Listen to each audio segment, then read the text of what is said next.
Karena banyak problem, mulai dulu sebenarnya problem itu orang yang wakam da'in yadda'i annahu da'a ilallah tapi hakikatnya yad'u ila nafsi. Jadi banyak da'i yang mengklaim dirinya mengajak ke Allah dan Rasul tapi sebetulnya hakikatnya mengajak ke kelompoknya sendiri.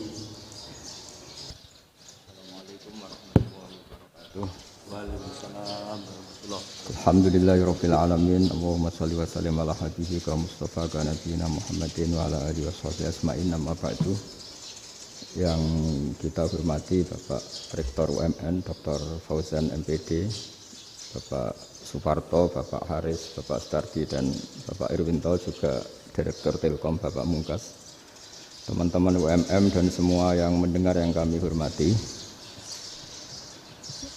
Ini ngaji itu harus objektif itu jujur. Jadi bisa saja korbannya ya saya, bisa rektornya, bisa semuanya. Tapi korban dengan makna yang bagus. Karena di antara saran Al-Quran Allah ngendikan kalau belajar atau mencari nasihat atau mencari kebaikan apa saja itu diistilahkan walau ala anfusikum awil walidaini wal aqrabin, meskipun ketentuan itu merugikan kamu. Jadi ketentuan apapun yang merugikan kita harus tetap kaji meskipun itu tidak menguntungkan kita. Karena banyak problem, mulai dulu sebenarnya problem itu orang yang wakam da'in yadda'i annahu da'a ilallah tapi hakikatnya yad'u ila nafsi. Jadi banyak da'i yang mengklaim dirinya mengajak ke Allah dan Rasul tapi sebetulnya hakikatnya mengajak ke kelompoknya sendiri. Saya ini termasuk kiai yang masih orisinil. Artinya orisinil gini, suatu saat atau kapan saja saya kok sudah tidak laku jadi kiai, asal Islam jalan tetap senang. Karena nggak penting yang populer saya apa enggak itu tidak penting, yang penting agama ini tetap jalan. Sama, negara ini harus jalan siapapun presidennya. Ya, ini penting saya utarakan karena perbedaan antara nafsu dan komitmen beragama itu tipis sekali. Sehingga dulu pernah ada cerita, ini bukti keadilan Rasulullah SAW. Pernah suatu saat Nabi itu ngaji, yang ngaji seperti ini. Terus ada pemuda dengan cueknya ngelewati masjid yang sedang dipakai Nabi ngaji. Singkat cerita semuanya ngomel ya, bergumam. Celaka betul pemuda itu, ada Nabi ngaji kok tidak ikut ya. Tapi Nabi secara besar hati ngendikan, ini ada di beberapa kitab di Fadhailul Kasbi, keutamaan kerja. Kata Nabi, pemuda itu mau mencangkul di lahannya. Jika dia mencari nafkah untuk keluarganya, untuk kebaikannya, maka itu bagian dari ajaranku. Jadi Nabi berbesar hati bahwa kerja seperti itu bagian dari ajarannya. Jadi tidak harus datang ke majelis ngaji. Dan bisa saja yang sedang hadir itu ya orang yang hindari istrinya minta belanja, dari ngaji terus benar dituntut belanja kan gitu. Mungkin anak-anak UMM yang kesini daripada tengok-tengok yang Malang bosan jalan-jalan ke Rembang gitu. Nah, jadi nggak mesti benar juga niatnya gitu. Jadi ya sama itu. Jadi kalau di dunia kiai yang masih orisinil itu nafsu itu benar-benar dilatih. Maka masyhur dalam cerita ada orang perang sama Ali radhiyallahu anhu. Ketika perang ini sangat semangat, tapi ketika orang itu meludahi dan Sayyidina Ali ini tersinggung karena diludahi, Sayyidina Ali langsung angkat tangan, sudah perangnya nggak usah diteruskan karena saya marah sama kamu sekarang demi nafsu karena kamu meludahi saya, padahal saya tadi motifnya demi Allah dan Rasul. Jadi sangat tipis bedanya kita emosi karena diri kita dan emosi karena Allah dan Rasul. Sehingga ketika diludahin ini terus beliau mikir jangan-jangan perang saya karena saya diludahin. Nah, yang hilang dari peradaban modern adalah Allah itu tidak begitu hadir di hati kita. Saya sering cerita di mana-mana, teks hadis itu sebenarnya berbunyi gini, ini hadis sahih. Mangka na yu'minu billahi wal yaumil akhir falyukrim jarahu. Ada yang falyukrim jarahu dhaifahu, ada yang falyakul khairan aw yasmut. Siapa yang iman dengan Allah dan Rasul maka harus memuliakan tetangganya, memuliakan tamunya. Dulu itu ada seorang ulama dipanggil anak muda, dibully cara sekarang. Wahai kiai, datang ke rumah saya. Datang kiai itu. Setelah sampai ke rumah orang itu, silakan kiai kembali ke rumahnya. Saya tidak butuh kiai. Kiai itu dengan riang kembali. Setelah di rumah dipanggil lagi. Pak Yai, silakan datang ke rumah saya. Datang lagi. Ya senyum-senyum kiainya santai. Wah, nggak jadi butuh Pak Yai. Silakan kembali lagi. Sampai 3 kali. Oh itu kalau rektor digitukan marah itu. Dosen marah. Kiainya santai. Santai, senyum-senyum, rileks. Ketika ditanya, kenapa Pak Yai tidak tersinggung? Jawabannya unik. Anak muda, saya ini senang sekali nuruti perintah Allah, disuruh menghormati tetangga. Sehingga ketika Anda manggil, ya saya datang. Ketika Anda nyuruh pulang, ya saya pulang. Saya senang sekali nyenengkan tonggo. Dan itu perintah Allah, jadi tidak ada hubungannya dengan kamu. Wah, pemudanya nangis minta dimaafin. Kalau kita kan enggak, kita ini dosen, kiai, mungkin kita doktor, mungkin kita profesor. Tapi kita ini sering didikte oleh orang bodoh. Kalau orang bodoh itu jengkel, lo kita ya jengkel. Lo kamu jengkel, dijengkelkan orang bodoh itu namanya terdikte. Itu bodoh apa pinter? Wah itu tidak pinter sama sekali. Kalau betul-betul kamu pinter, hanya bisa didikte oleh Allah Subhanahu wa Ta'ala. Jadi antara hukum Allah apa? Wa ahsin man asa'a ilaika, berbuatlah baik sama orang yang berbuat buruk sama Anda. Itu dikteannya Allah. Kalau dikteannya orang-orang bodoh kayak dimangkel ben mangkel, terus kamu mangkel. Itu bodoh apa pinter? Nah, problem kita kekinian adalah wong pinter wong bodoh itu podo-podo bisa didikte oleh sekelilingnya.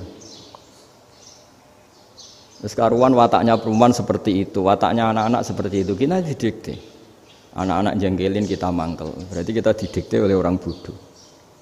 Makanya agama itu unik, kadang ngendikan wa ahsin man asa'a ilaika, kadang wasil man qata'aka, sambunglah orang yang memutus kamu. Karena dengan demikian kita hanya didikte oleh Allah Subhanahu wa Ta'ala, bukan didikte oleh hukum sosial. Cara Jawane nak ngapiki tangga sing apik akeh tunggale. Berbuat baik sama yang berbuat baik pada kita itu mbok orang fasik ya seperti itu, maling ya seperti itu, sama. Tapi kalau berbuat baik sama orang yang berbuat jelek sama kamu itu baru luar biasa. Dan memang teksnya hadis wa ahsin man asa'a ilaika, berbuat baiklah sama orang berbuat buruk sama kamu. Jadi nggak boleh orang didikte. Makanya ngaji di sini diantaranya saya akan cerita dalam sebuah hadis sahih, dalam hadis hasan yang diriwayatkan Imam Tirmizi, ada kalimat dari Rasulullah SAW. Dawe Nabi, la takunu imma'atan taquluna in ahsanan nasu ahsanna wa in dzalamu dzalamna walakin watti'u anfusakum in ahsanan nasu an tuhsinu wa in asa'u alla tazlimu. Kamu jangan jadi orang yang mudah diombang-ambingkan oleh orang sekeliling kamu, yaitu kamu mengatakan jika orang baik ke saya akan baik, jika orang buruk ke saya juga akan membalas buruk. Itu namanya Anda didikte. Tapi berkomitmenlah kamu akan berbuat baik meskipun orang lain berbuat buruk. Nah sekarang logika sosialnya begini. Kalau di Indonesia itu ada 1000 kiai, ada 1000 profesor yang ingin membenahi Indonesia.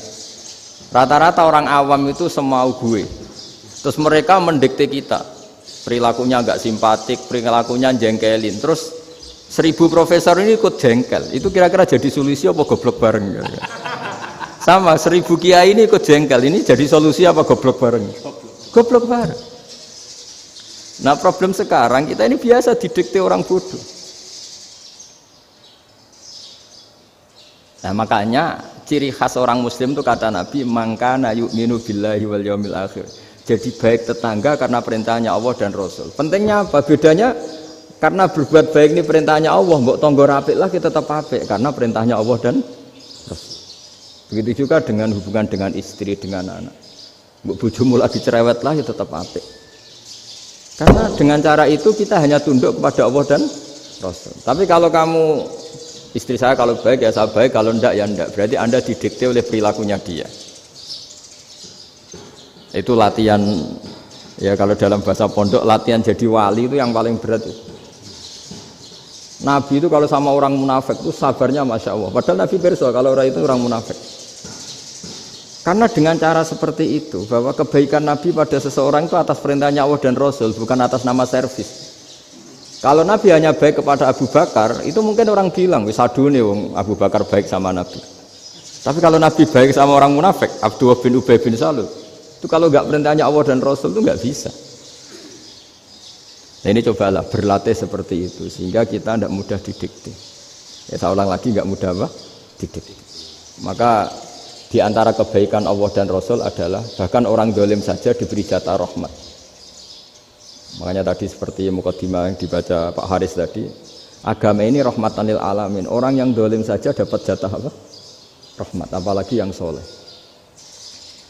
Nah kemudian yang perlu dicatat, kenapa kita menjadi enjoy dengan Islam? Islam itu adalah agama yang tidak didikte oleh materi.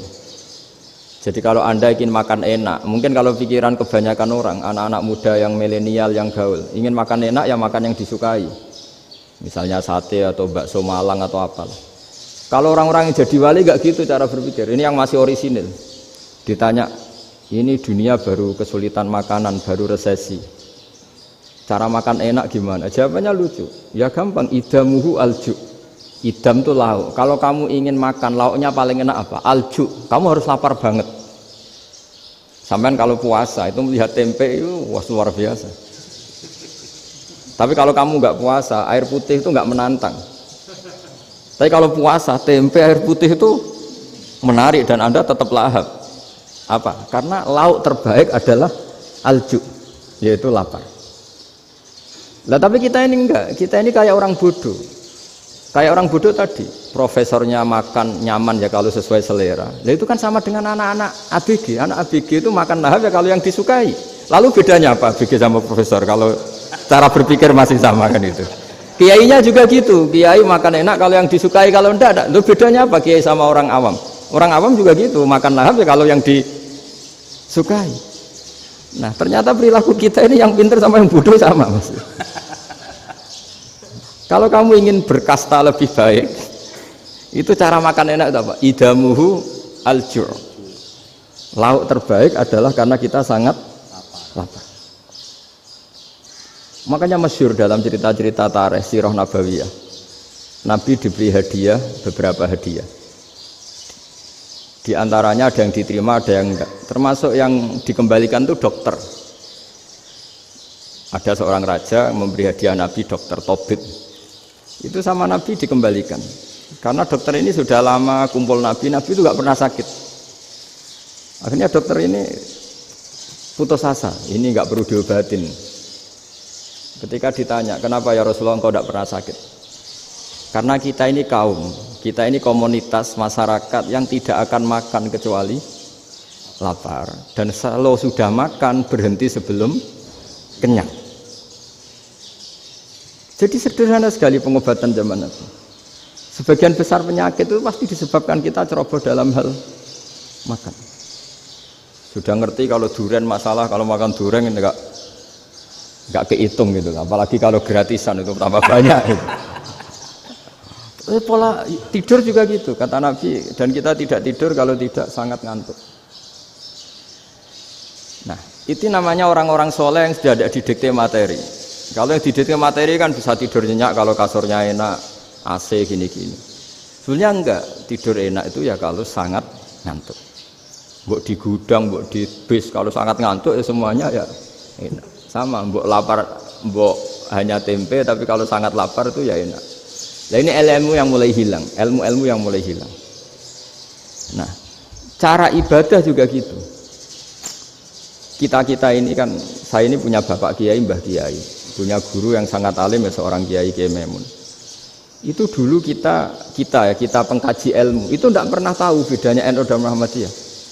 Karena dulu Mbah Darwis itu Kiai Dahlan itu dulu ngajinya bersama Mbah Hasyim ketika di Indonesia yang ngaji Mbah Soleh Darat. Mbah Soleh Darat itu dulu ngajinya sama buyut saya ke-6 namanya Mbah Soleh Asnawi di Kudus. Mbah Soleh Darat itu dulu alim-alimnya orang Jawa ya Mbah Soleh Darat, Soleh bin Umar. Tempatnya di Semarang, tapi beliau itu sebenarnya orang Jepara yang dekat Kudus. Setelah di Mekah, Mbah Hasyim ini mondoknya ya, mulazimnya ke Syekh Mahfud Termas. Tapi sesekali ke Syekh Khotib Minangkabau. Nah yang Mbah Ahmad Dahlan lebih sering ke Syekh Khotib Minangkabau, sesekali ke Mbah Mahfud. Singkat cerita, karena Syekh Khotib Minangkabau sudah modern ya, terlibat organisasi dunia. Pas itu beliau pengagum Muhammad Abduh, pengagum Rasid Ridho. Sehingga bawaannya Mbah Dahlan itu lebih pergerakan karena beliau lebih ngidolakan Syekh Khotib. Nah Syekh Khotib sendiri sebenarnya orang Minangkabau. Jadi beliau namanya Muhammad saja sebenarnya. Jadi menantunya orang Arab. Oh itu dicibir mertuanya ini karena punya mantu orang Jawa, orang ndak Arab. Singkat cerita terus si mertuanya bilang gini, kamu jangan pernah bilang kalau orang Arab itu mansa kanal Arab, orang yang bertempat di Arab. Walakin man takallama bi arabiyyin fasihin, tapi orang bisa ngomong Arab secara fasih.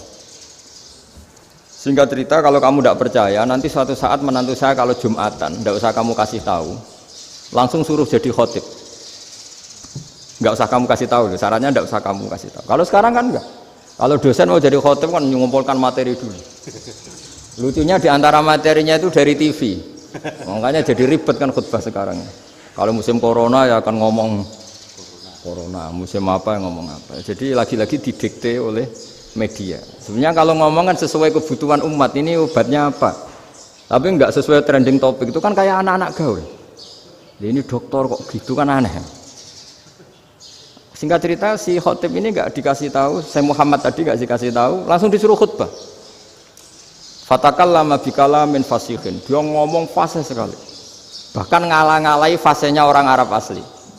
Semenjak itu beliau dapat gelar Al-Khotib, orang yang cakap berpidato berkhutbah. Makanya terus dia Khotib Al-Minangkabau. Jadi orang Indonesia itu luar biasa. Dulu yang namanya orang Indonesia di Arab Saudi itu dihormati sekali, karena yang ke sana itu pasti ulama. Sudah alim di Indonesia ke sana, termasuk Mbah Ahmad Dahlan, Mbah Hasyim dulu karena sama-sama muridnya Mbah Soleh Darat. Lama-lama yang ke sana itu TKI TKW itu ya mulai agak dibully. Dulu Syekh Nawawi di antara ijtihad yang dihormati itu beliau mengkritik nyuwun sewu orang yang kan orang biasanya normalnya kan muji orang mati syahid. Hebat orang mati syahid itu hebat gini. Oke, kita sepakat orang mati syahid itu hebat. Tapi kata Imam Nawawi dengan syarat niatnya itu li'ila'i kalimatillah dan itu bawaan takdir. Saya ulang lagi, itu bawaan takdir, harus mati di medan perang. Tapi tidak boleh seseorang ini niat perang tapi niatnya supaya syahid.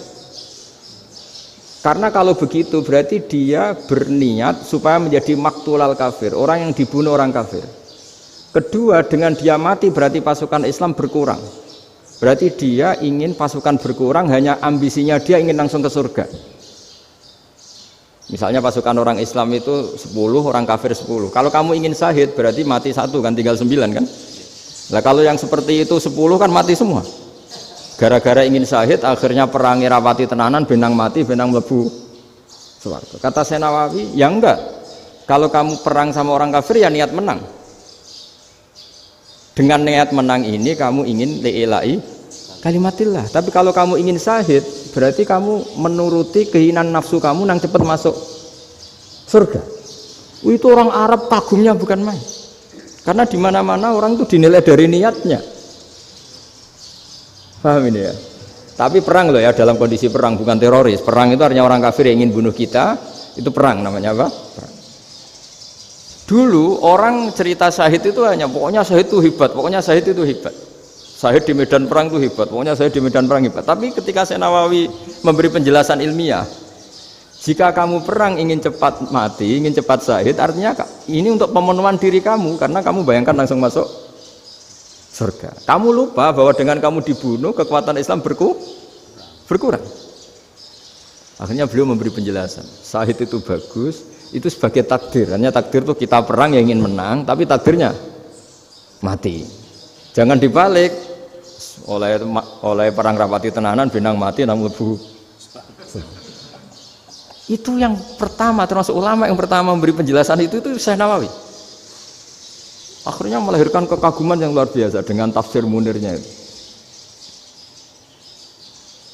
Terus beliau itu orang yang rileks kalau menjelaskan ilmu. Ini ya juga guru-gurunya Mbah Hasyim, Mbah Guru sama Mbah Hasyim sama Mbah Ahmad Dahlan Syekh Nawawi.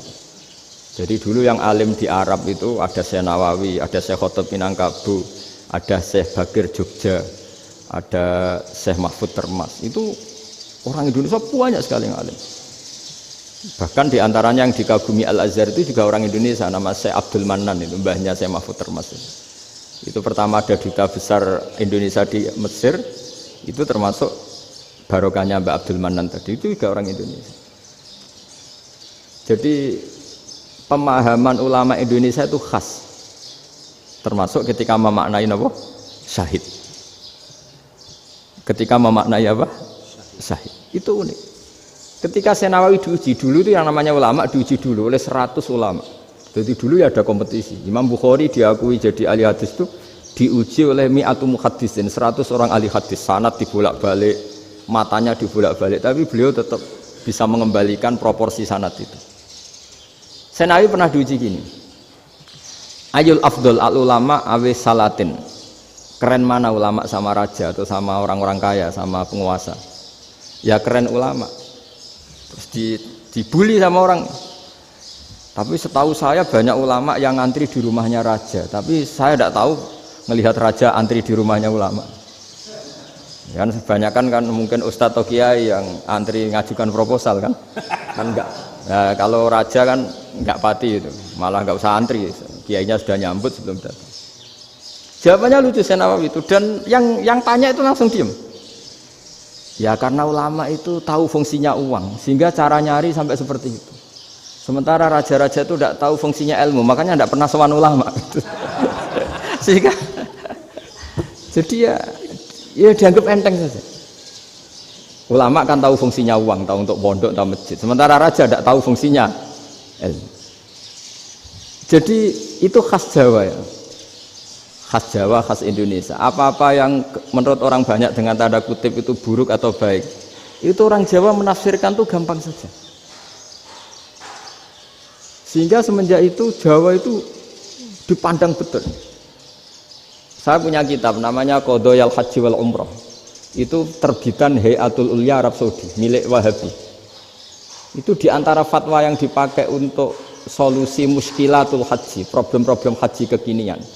Itu fatwanya syekh-syekh yang dari Indonesia, termasuk Syekh Khotib Minangkabau, Syekh Nawawi Banten, Syekh Bakir Nur Jogja. Misalnya begini, dalam fatwa-fatwa yang menyulitkan kita ya, sampai sekarang jadi perdebatan. Ketika Safa dan Marwah itu dengan batas tertentu, saya ulang lagi dengan batas tertentu, mau tidak mau atas nama kebutuhan, itu kan butuh perluasan. Karena kalau naik turun itu mudah disepakati ulama. Jadi misalnya gini ya, saya punya tanah seluas ini. Pasti orang akan mengatakan sampai bawah ya tanah saya, sampai atas tanah saya. Itu mujma' alaih, itu disepakati. Sehingga Nabi ngendikan al-Ka'bah min tuhumil ardi ilas sama Ka'batun.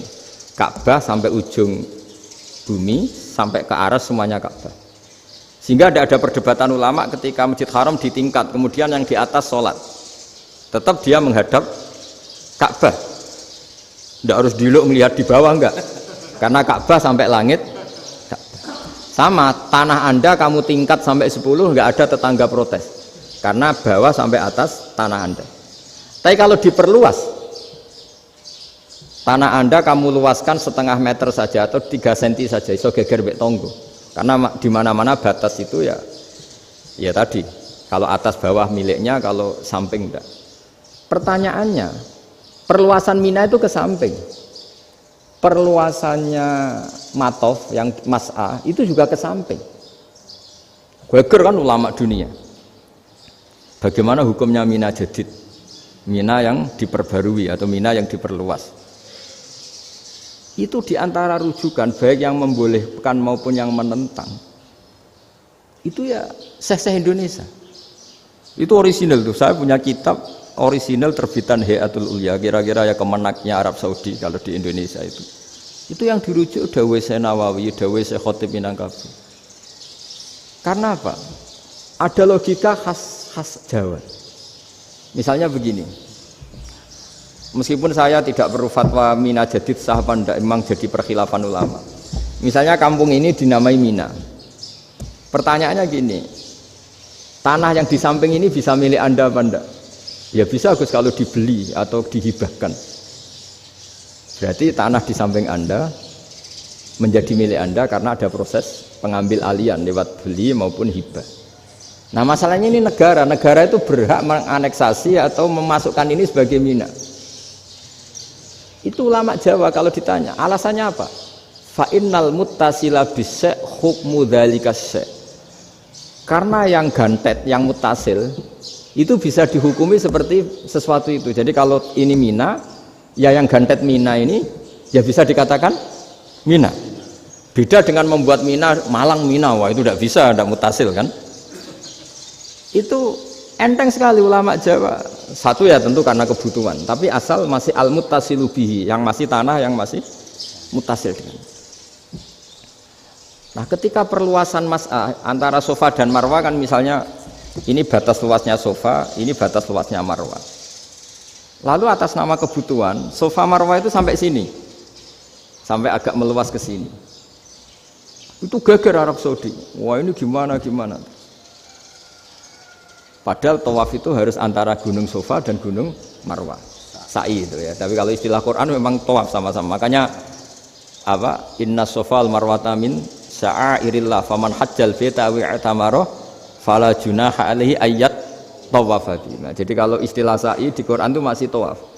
Karena harus ada, kalau bisa lah, bukan harus. Kalau bisa memang harus ada unsur muternya. Kita kalau sa'i kan dari sini Sofa sampai sini Marwah, terus kan agak muter ke sini. Nah, kan agak membentuk lingkar, nah, makanya Quran tetap mengistilahkan apa? Tawaf. Jadi bukan sini ke sini terus sini ke sini kan enggak, tapi sini sampai sini terus muter kan, terus sini. Jadi antara setar dan selama ini prakteknya kan gitu ya. Sofa ngambil sini, terus ke sini, terus agak muter. Nah, karena ada unsur agak muter ini terus orang menyebut apa? Tawaf. Tapi itu bukan syarat sah, ini cerita ideal. Saya ulang lagi ya. Gunung Sofa itu puncaknya atau pucuknya kalau dalam bahasa Jawa itu ya hanya segini, ini sampai sini.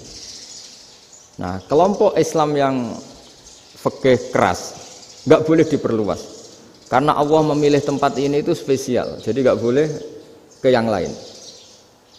Tapi ketika kebutuhan mendesak, mau tidak mau harus diperluas. Itu jawabnya Kiai Jawa lucu. Gunung sing ketok iku sing dhuwure tok. Sikilane luwih ombo. Jadi karena kita kan gunung kan bentuknya gini. Nah, sofa yang kecil itu yang atasnya, tapi sikilannya sini kakinya lebih luas. Jadi boleh perluasan asal tidak melebihi kakinya. Nah, dihitung ya lebih luas. Jadi Kiai Jawa itu kayak wong delok gunung Penanggungan, kayak gunung Arjuna. Di mana-mana puncak gunung itu lebih kecil timbang kakinya.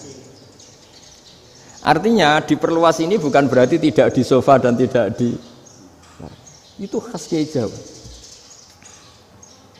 Jadi jangan kira orang Jawa itu tidak hebat sekali. Termasuk perkembangan hotel di Arab Saudi. Itu dulu sebelum ada hotel. Buyut saya kelima atau keenam dulu haji, namanya Badur Rahman. Itu kalau mau ingin apa ya, menghindari terik matahari itu masuk gua. Itu masuk gua itu hanya separuh badan, kakinya di luar. Jadi jangan bayangkan kalau gua di Indonesia kayak gua Akbar di Tuban orang bisa masuk jalan-jalan, enggak. Gua di Arab itu kayak cepitan batu, tidak sampai masuk.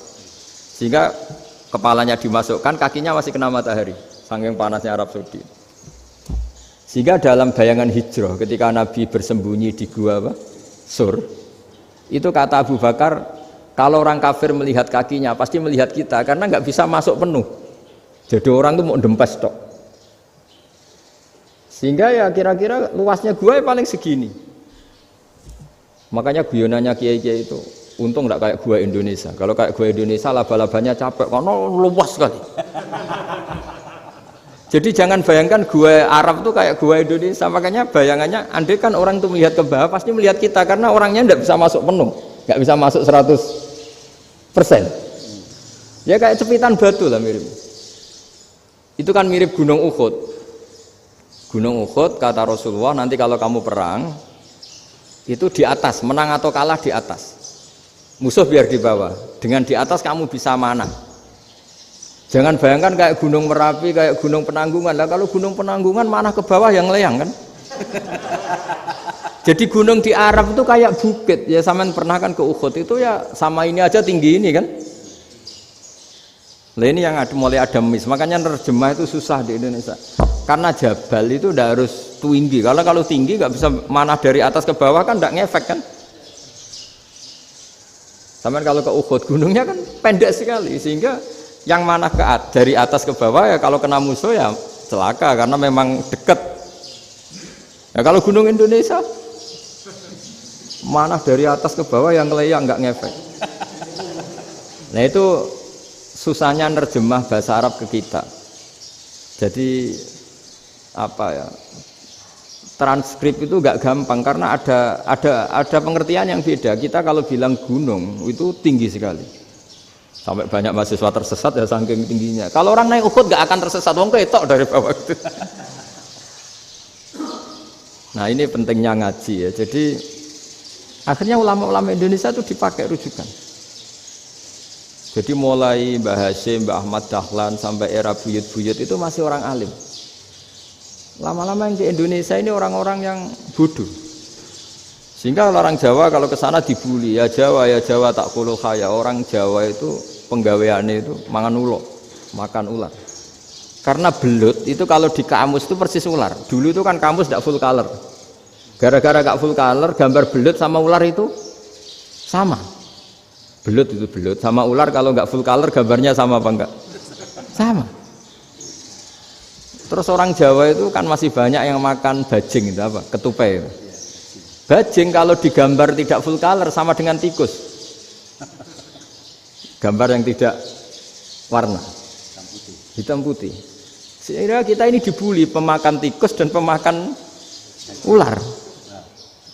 Karena belut itu persis ular kalau digambar yang tidak full color.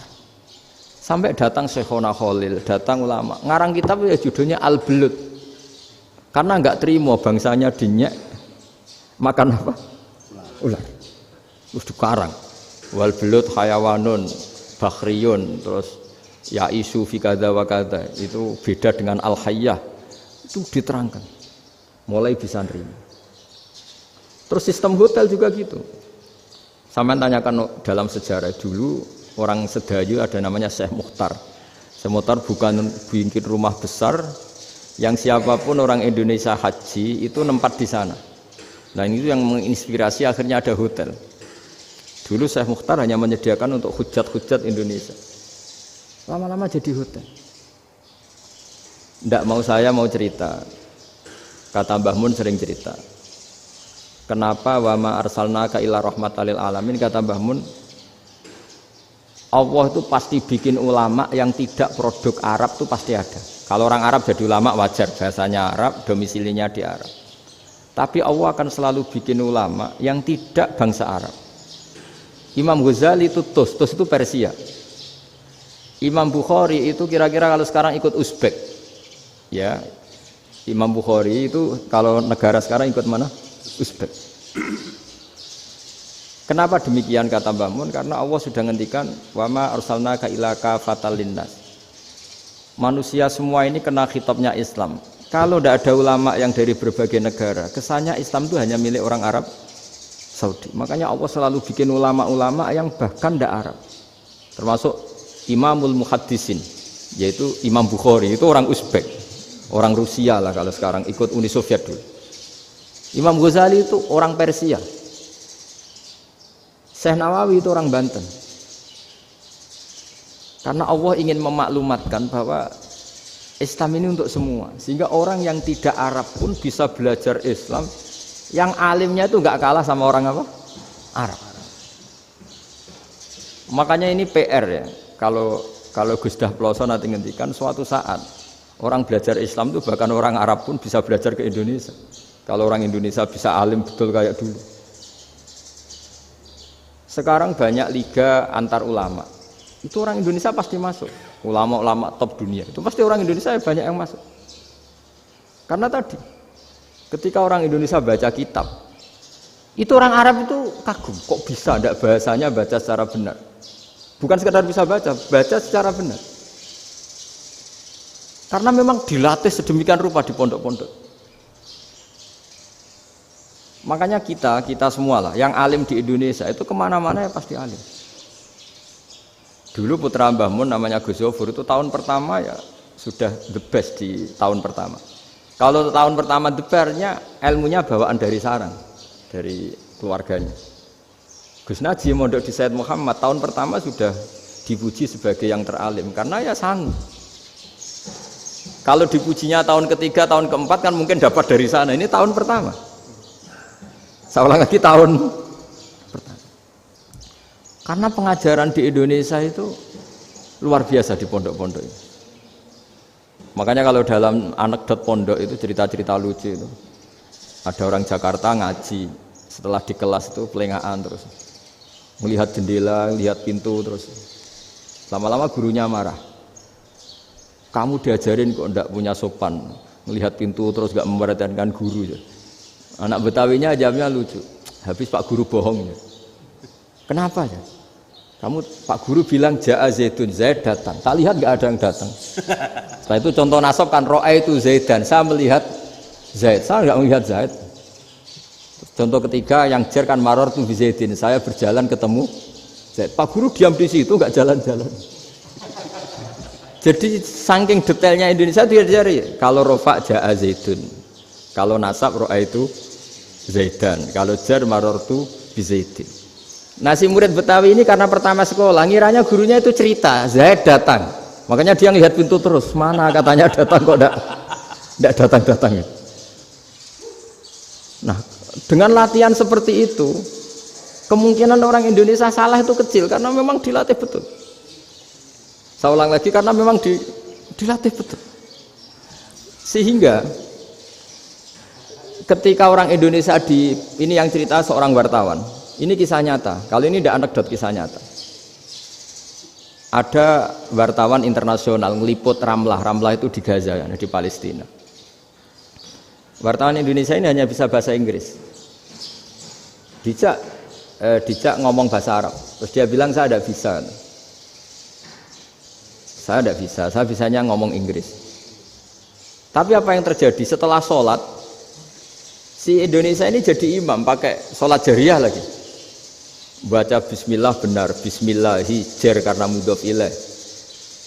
Terus ketika iktidal ya benar, Rabbana lakal hamdu mil'us samawati wa mil'ul ardi benar. Ketika tahiyat ya benar, at-tahiyatul mubarakatuh sholawat.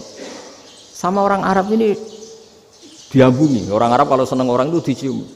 Kamu tawaduk, sebenarnya kamu itu ahli bahasa Arab. Karena orang Indonesia sekali sholat itu nggak ada yang salah, meskipun benarnya karena hafalan, tapi bagi yang ahli nahwu itu hebat. Misalnya kita kalau ngapalkan kan Bismillahi, Bismi jar karena ba, Allahi jar karena mudhof ilaih, Ar-Rahmani jar karena sifat, Ar-Rahimi karena sifat, Alhamdu rofa karena mubtada, Lillahi jar karena ada huruf jarli, Robbi jar karena sifat. Sebetulnya tidak karena pinter, tapi karena hafalan. Tapi orang Indonesia hebatnya itu benar terus. Rabbana lakal hamdu, ya kan? Alhamdu rofa, terus mil'us samawati ya rofa karena sifat. Sehingga terus orang Indonesia kalau sholat di Timur Tengah itu dipuji, karena makhrajnya ya benar, rofa nasabnya juga benar. Nah itu di negara lain tidak ada nggak Indonesia. Orang Cina itu sering bikin marah orang-orang Arab karena kalau dongo itu nggak fasih kayak orang Indonesia. Orang Indonesia kalau dongo ya Allahumma tohir qalbi. Orang Cina ini yang jadi guyon di Arab. Allahumma tahir kalbi gitu. Itu kan bedanya jauh. Itu orang Arab pertama membiarin, lama-lama kalbun entak gitu. Maksudnya asu-asumu gitu. Karena dia bilangnya qaf itu kaf. Jadi kalau Allahumma do Allah tohir, kula aturi nyucekno panjenengan kalbi ing asu ingsun kan. Tapi kalau qalbi itu ati ingsun, tapi kalau kalbi anjing ingsun. Bedanya qaf sama kaf. Ana orang-orang kelbon-kelbon entak. Asu-asumu maksudnya kan. Tapi padahal orang Cina itu paling dilihat teksnya ya pakai qaf. Orang Indonesia enggak, mulai kecil dilatih sak fase-fase. Sampai ya sulit betul latihan Fatihah itu. Kalau di Kudus malah sampai 3 bulan Fatihah itu. Sampai at-tahiyyatu, kurang lagi, kurang bersih. At-tahiyyat sampai gitu. Sampai ada cerita itu orang dipanggil maftuhin itu enggak melengak, harus maftuhin. Baru melengak. Tapi barokahnya itu orang Indonesia kalau dongo memang benar-benar Allahumma tahhir qalbi. Ya Allah sucikan hati kami, bukan tahhir kalbi. Karena sekali jadi kaf itu maknanya anjing saya. Ya Allah sucikan anjing. Jadi ini orang Indonesia. Jadi kata Mbah Mun, dawe Mbah Mun, illaka fatal linnas, bahwa agama ini milik semuanya. Itu diantara bukti Allah menghendaki atau mendesain Islam seperti ini, orang yang belajar di Indonesia itu pengetahuannya Islam, pengetahuannya tentang Islam itu tidak kalah sama yang belajar di Al-Azhar, sama yang belajar di Arab Saudi. Makanya ini PR-nya UMM, PR-nya IAIN, PR-nya UIN. Bisa enggak sealim mereka dalam bahasa Arab? Nah, bahasa Arabnya man anta, ana zaidun. Jangan sampai, karena kita di sana ini kadung dibully. Orang Arab tuh kalau bully kita, sampai tak kasih cerita. Itu ngawurnya Masya Allah. Kata dia, ada anak orang Indonesia haji. Si anaknya orang Indonesia yang dijotos sama anaknya orang Arab. Dijotos, dipukul. Singkat cerita terus si orang Indonesia nggak terima, anaknya yang orang Arab dipukul. Yang balas bapaknya. Orang Arab tanya, lima ada dorobta ibni, kenapa kamu mukul anak saya? Itu orang Indonesia bahasa, wah aku biasa. Jadi hanya bilang gitu. Artinya anak saya dihada ya maka tak ada. Bahasa Arabnya gitu. Anak saya dipukul maka saya balas mukul. Itu orang Arab mantuk-mantuk oh gitu. Paham? Suatu saat ada orang Indonesia itu sama orang Arab itu dilus-lus itu ya digini-giniin. Karena dia latihan bahasa Indonesia, latihan bahasa Arabnya itu masih mufrodat. Jadi kalau mengartikan yadun itu tangan, saro itu jalan. Jadi kalau jalan ya saro-saro. Roksun itu kepala, ana itu ingsun. Jadi karena dia nggak ngerti penggunaannya, itu bahasa Arabnya itu yadun anta. Jadi bukan yaduka tapi yadun anta. Berarti tangan kamu. Saro-saro itu jalan-jalan. Ala roksi ana yang atasnya sirah ingsun. Jadi mestinya yang benar kan yaduka saro ala roksi atau gitu. Tapi enggak dipotong-potong. Yadun tangan kan, anta kamu. Berarti tangan kamu. Saro-saro jalan-jalan. Roksun itu sirah, ana ingsun. Berarti di atas kepala saya. Orang Arab tertawa-tawa. Tapi paham. Maksudnya seperti itu. Jadi kita ini dibully di Arab itu Masya Allah. Jadi akhirnya lahirlah ulama-ulama tadi yang saya sebut tadi. Bahkan pernah lama sekali ulama Indonesia itu jadi master di Arab Saudi. Yaitu Senawi Banten. Itu kalau orang sana bilang itu Sayyidu Ulama Il-Hijaz. Top-topnya ulama Mekah Madinah. Padahal beliau orang Indonesia. Dan dimakamkan di Ma'la itu dekat makamnya Sayyidah Khadijah. Karena sangat dihormati. Nah, di antara sebab dihormati adalah ketika orang memahami syahid, maknanya pokoknya maktulal kafir. Syahid itu adalah orang yang kalau perang itu mati di medan perang. Itu Imam Nawawi merinci secara detail. Kalau dia perang supaya tujuannya mati syahid cepat ke surga, berarti dia nuruti hadzun nafsi, ingin cepat ke surga. Tapi dia lupa bahwa dia dengan terbunuh pasukan Islam berkurang kekuatan. Maka syarat perang yang benar adalah ya ingin menang. Di mana-mana perang ya ilahi kalimatillah, supaya kalimat Allah itu menang, jangan ingin kalah. Soal dia mati takdir, tapi jangan ingin mati. Wah, itu terus dikagumi. Ternyata memang oh iya ya, kalau pasukan Islam 10 kafir 10 kita ingin syahid, berarti ya kalau orang ingin syahid kan terus mungkin perangnya tidak hati-hati, main ngawur saja terus kalah mati. Sudah. kalon 1 kan, terkurangi 1 kan. Nah kalau semuanya 10 punya niat gitu, nah itu Syekh Nawawi. Syekh Nawawi itu orang yang begitu gampang nerangkan Quran. Bahkan ketika orang Arab kesulitan ngartikan famathaluhu kamathalil kalbi in tahmil alaihi yalhas aw tatrukhu yalhas. Orang Tomak itu ibarat kayak anjing. Anjing itu kamu kasih makan ya tetap melet, menjulur-julurkan lidahnya, kamu ndak ya ndak. Imam Nawawi ditanya, "Ma wajhu sibbi?" Lalu wajah tasbihnya di mana? Beliau menjawab, "Fit tomak." Jadi anjing punya 2 sifat yang berlawanan. Di bab ilmu dipuji. Enggak ada hewan yang mudah menerima ilmu kayak apa? Anjing. Sehingga Quran mengistilahkan wa ma 'allamtum minal jawarihi mukallibin. Hewan yang mudah diajari itu oleh Quran dibahasakan sudah menganjing. Karena anjing adalah hewan yang paling mudah apa? Diajarin. Itu diakui oleh Quran. Wa ma 'allamtum minal jawarihi mukallibin. Tapi dia punya sifat yang sangat buruk sekali, yaitu enggak pernah puas. Makanya ketika Bal'am bin Ba'ura, ada tokoh yang kedonyan ya. Itu kalau diistilahkan Quran walakinnahu akhlada ilal ardi wattaba'a hawa.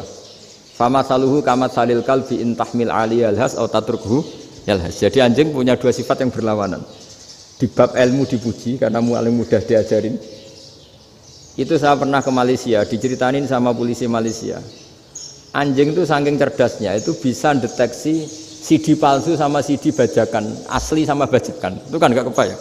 Kalau narkoba mungkin masih ada bau khusus ya. Atau mesiu atau bom masih ada bau khusus. Ini enggak. Anjing itu dilatih ngecek CD yang asli sama yang palsu. Wah itu kebablas itu pinternya itu. Itu harganya itu 1 miliar lebih. Paling mahal. Jadi mungkin bisa deteksi ini dosen betul apa abal-abal itu bisa. Itu kiai betul apa kiai pesanan itu mungkin bisa. Itu saya punya kitab namanya Al-Hayawanul Kubro. Itu cerita prestasi-prestasi hewan. Itu yang berkuras-kuras sampai berjilid-jilid. Itu ya cerita anjing. Tidak ada hewan sebaik anjing. Di bab itu ya, di bab sampai ya tadi ada anjing yang sangat loyal sama majikannya. Loyalnya Masya Allah, sopannya Masya Allah. Anjing itu mbok lama berbakti sama sampean, nggak mau tidur di ruang tidurnya sampean, dia tetap tidur di luar. Corong Jawa nggak ngelama. Suatu saat si raja ini minum, wisata minum. Pas mau minum diterjang sama anjingnya sampai tumpah. Kecewanya raja ini itu karena selama ini anjingnya sopan sekali. Sekedar ganggu di ruangannya nggak pernah, malah ini mau minum, minuman yang disukai diterjang anjingnya tumpah. Marah kan anjingnya di mana? Ternyata apa? Minuman itu anjing ini tahu kalau minuman itu beracun, diracuni oleh musuhnya. Itu saking hebatnya anjing sampai ketika ngawal rajanya itu tidak sekedar ada penjahat atau maling, bahkan trik-trik kayak minumannya diracun oleh orang lain itu anjingnya tahu. Sehingga pas mau diminum diterjang sampai terus supaya nggak keminum. Makanya Quran istilahkan anjing itu apa? Wa ma 'allamtum minal jawarihi mukallibin. Hewan piaraan yang kamu ajarin nanti sampai sepinter anjing. Makanya Ashabul Kahfi itu ketika ngajak anjing tadi, beliau tidur, anjing itu tidurnya bil wasit, wakal buhum basitun zira'aihi bil wasit. Jadi dia tidur dalam posisi siaga. Loh coba anjing itu nggak pernah sekolah, karena dia posisi menjaga, tidurnya itu kayak siaga gini, bukan ngorok semadep ke atas terlentang, itu enggak. Andai kan dia tidur terlentang itu kan yang mau mengganggu kan, wah asune turu, itu enggak. Dia tidur posisi siaga, makanya disebut lawit tolak ta'alaihim lawalaita minhum firaron. Kalau kamu melihat anjing itu pasti lari karena dia posisi siap merekam. Jadi tidur tapi posisi siap merekam. Jadi matanya tetap terbelalak kayak siaga. Padahal itu enggak diperintah, ya dia memang punya nalar untuk itu. Ini disebut wa ma 'allamtum minal jawarihi mukallibin. Dan dalam teori modern juga gitu.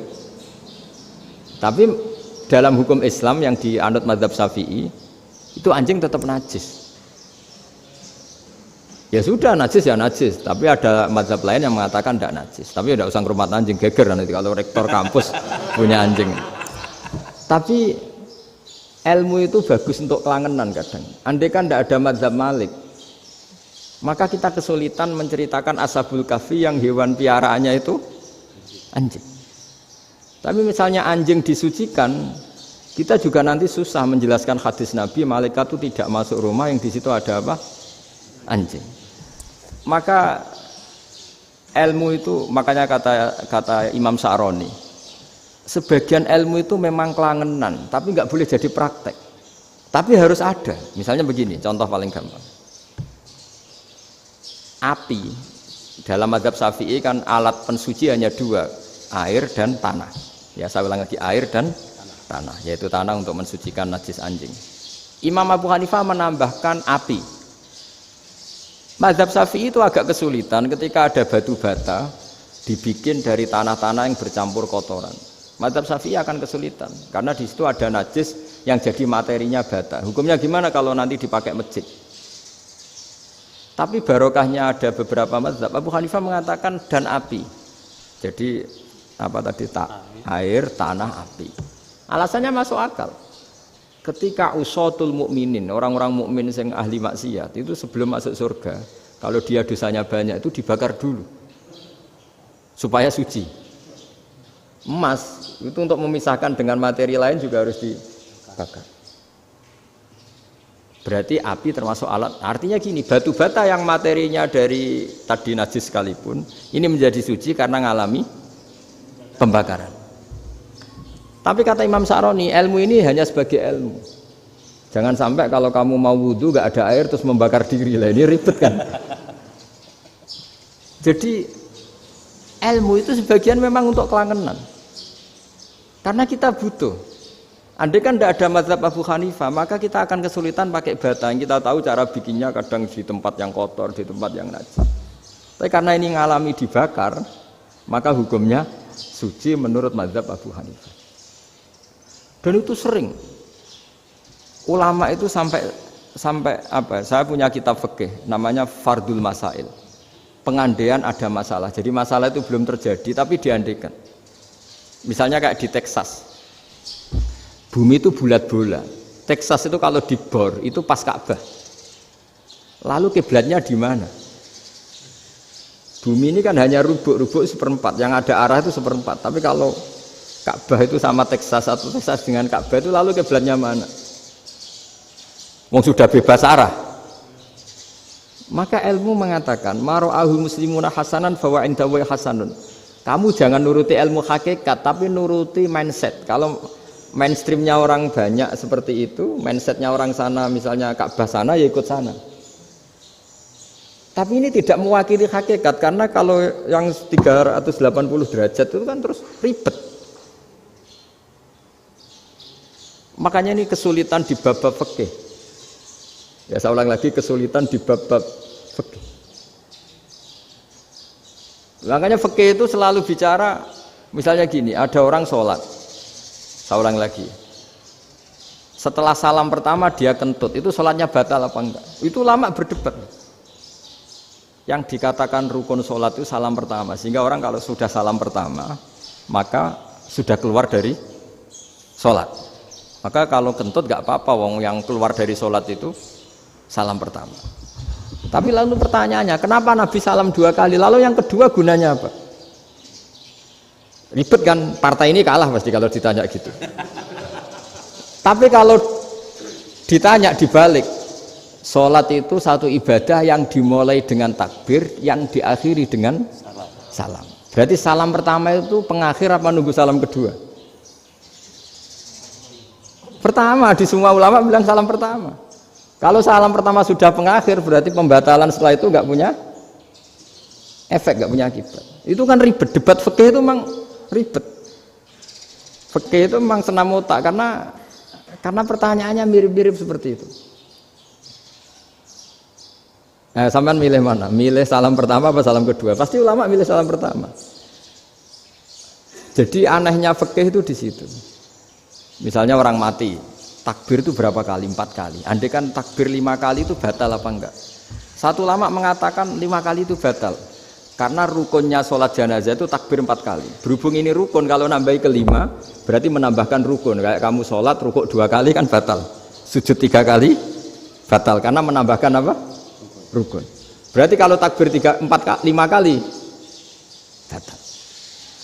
Tapi pertanyaannya, takbir itu adalah wiridan biasa, sehingga kalau ditambahkan nggak punya akibat batal. Jadi perdebatan ulama itu kadang ya lucu. Kayak kemarin Pak Haris pas pertama bertamu ke sini mau ngundang saya, tak ceritain. Dulu sholat jenazah itu pasti mayat di depan. Karena lazimnya sholat jenazah itu mayat di depan. Tapi mulai dulu ulama sudah berpendapat, andai kan jenazahnya di belakang pun tetap sah. Fa innal janazah laisat bi imamin. Karena jenazah itu tidak imam. Kenapa harus di depan? Oh, tidak imam kok harus di depan. Itu mulai dulu. Sehingga ketika Arab Saudi pernah mengalami tragedi, ada orang yang dibungkus kayak mayit, ternyata senjata. Setelah di dekat Ka'bah dipakai. Dulu tragedi tahun berapa itu? Pokoknya pernah ada tragedi itu. Semenjak itu Arab Saudi kalau ada orang mati tetap di kamar mayit, terus ada sholat jenazah. Padahal mayitnya di belakang yang jamaah. Jadi meskipun kita tidak akan bikin ajaran baru jenazah di belakang, ya tidak keren, kasihan kan. Tetap biasanya di depan ya di depan. Tapi meskipun jenazah ini di depan, kita tetap berpendapat, andai kan di belakang tetap sah, tapi nggak usah dipraktekkan. Nah, pentingnya ilmu ini begini, saya misalnya di Rembang, boleh nggak nyolati ghaib jenazah yang di Surabaya?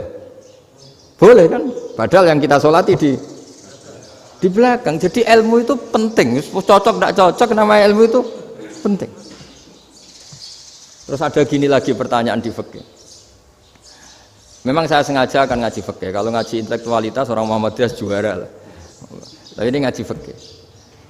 Ada orang sarongnya itu pas sampai lutut. Kalau berdiri lututnya tertutup. Tapi nanti kalau ruko agak jengking lututnya terbuka. Itu batalnya nunggu ruko apa mulai takbir sudah batal? Padahal pasti nanti batal kalau ruko ini. Itu ada ulama yang mengatakan, ya batalnya nunggu ruko. Bagaimanapun terjadinya pembatalan waktu ruko. Ada ulama mengatakan yang enggak mulai awal sudah tidak sah itu karena pasti ngalami batal.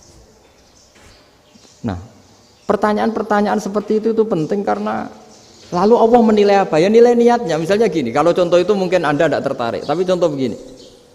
Kita mau operasi jam 10 siang. Kita tahu kalau nanti 10 siang akan divonis medis harus makan karena mau berobat. Malamnya itu kalau kamu orang soleh, bayangkan kamu orang soleh. Kalau tidak orang soleh kan tidak punya komitmen. Kamu milih niat puasa, apa enggak jam 10 mesti mokak menisan raposo. Kamu orang soleh. Kalau kamu orang soleh pasti milih puasa, karena ini Ramadan. Meskipun nanti jam 10 pasti disuruh batal sama dokter. Setidaknya kita berpikir gini, nak mati jam itu paling enggak ditulis saya sebagai orang yang puasa. Jadi perasaannya orang soleh itu beda. Kalau orang kok sampean barang menisan raposo kok ya mesti. Sampean tidak pernah berpikir bahwa puasa mulai fajar sampai jam 10 itu luar biasa. Bisa saja kita mati jam 7, bisa saja mati jam 6. Kan ditulis Allah sebagai orang yang berkomitmen terhadap puasa. Terus ada kemungkinan kecil. Udahlah jam 10 itu dokternya sakit atau nggak jadi ke sana. Berarti kamu kan nggak jadi buka. Kan ya mungkin juga. Sama yang tadi, delalah sebelum ruko ono wong sing nyarongi sampean, sehingga sholatnya normal. Kamu tidak menemukan pakaian yang pas, jebule pas setelah ruko, mau ruko, ono wong wah sholatnya kira bener disarongi. Itu agama. Jadi agama itu dimulai dari mana coba? Dimulai dari niat, dari komitmen. Nah sekarang kelirunya kenapa ada garis keras? Agama itu dimulai dari keinginan ideal.